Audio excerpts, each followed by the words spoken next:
Random scroll करते हुए कल किसी वीडियो पे मुझे एक कमेंट दिख गया और उसमें बंदा कमेंट किया था कि तुम एवरेज इंडियन पजीत मूर्ति बना के पूजा करते हो, कोई सेंस तो है ही नहीं, बेकार लोग, राइट।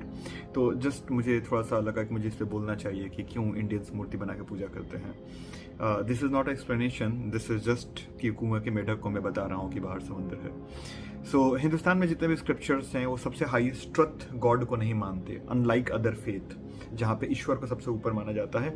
लेकिन इंडिया में जो भी स्क्रिप्चर्स, वहाँ पे ईश्वर सबसे ऊपर नहीं है, सबसे ऊपर है फ्रीडम, दैट मोक्षाम जिसको बोलते हैं, राइट। एंड दैट थिंग की मूर्ति बना के हिंदुस्तान में पूजा जाता है बिकॉज मल्टीपल गॉड में बिलीव करते हैं। नो, ये अपने आप में बहुत ज़्यादा गलत है। क्यों गलत है? क्योंकि जहाँ पे बहुत सारे रिलीजन ये बोलते हैं कि ईश्वर एक ही है, लेकिन यहाँ पे हिंदुस्तान में जितने भी स्क्रिप्चर्स हैं वो ये नहीं बोलते हैं ईश्वर एक ही है, वो बोलते हैं सिर्फ वही है, सिर्फ एग्जिस्टेंस ईश्वर का है और तुम्हारा मेरा होना सब एक भ्रम है। जस्ट लाइक दैट कि तुम सोए हो, सपना देख रहे हो, सपने में लाखों लोग हैं, सब लड़ रहे हैं, सत्य क्या है, सत्य क्या है, सत्य क्या है। लेकिन किसी एक का भी सपना टूटा तो पता चलेगा उन सबका होना एक इल्यूजन था तो एक जिसका सपना चल रहा था। तो तुम बस सपने हो और कुछ नहीं हो, सिर्फ वही है। तो फिर यहाँ पे मूर्ति बना के पूजा करने का क्या कंसेप्ट है? बहुत सारे रीजन है, उसमें से एक रीजन है भक्ति प्रथा।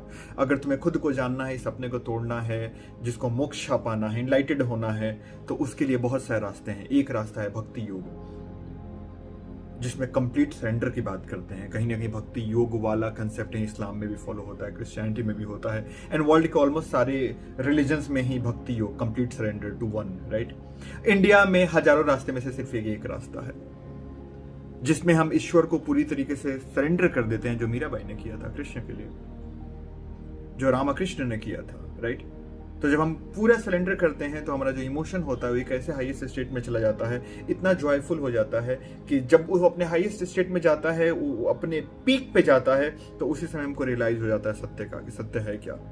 लेकिन तुम सरेंडर करोगे कैसे? एक सिंपल माइंड, एक इंसान बहुत ही एवरेज दिमाग के साथ, सिंपल दिमाग के साथ कैसे मान ले कि एक ही ईश्वर है, उसी ने सब बनाया है? कैसे मान ले?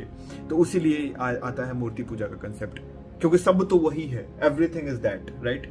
उससे कुछ अलग है ही नहीं। तो एक फॉर्म बना के हाथ जोड़ के नहीं, यही सब है। एक सिंपल माइंड ताकि कनेक्ट कर पाए सामने एक फॉर्म से, और यहीं से आता है मूर्ति पूजा का कंसेप्ट। हालांकि और भी रीजन्स हैं, but this is one of the reason कि हिंदुस्तान में क्यों मूर्ति को पूजा किया जाता है। नॉट बिकॉज ऑफ मूर्ति इज गॉड, गॉड तो सभी है, वो मूर्ति, पेड़ पौधे, तुम, पानी, आसमान, नदी, सब। और ऐसा नहीं कि वो गॉड का अंश है, वो गॉड ही है। If you get it, you get it.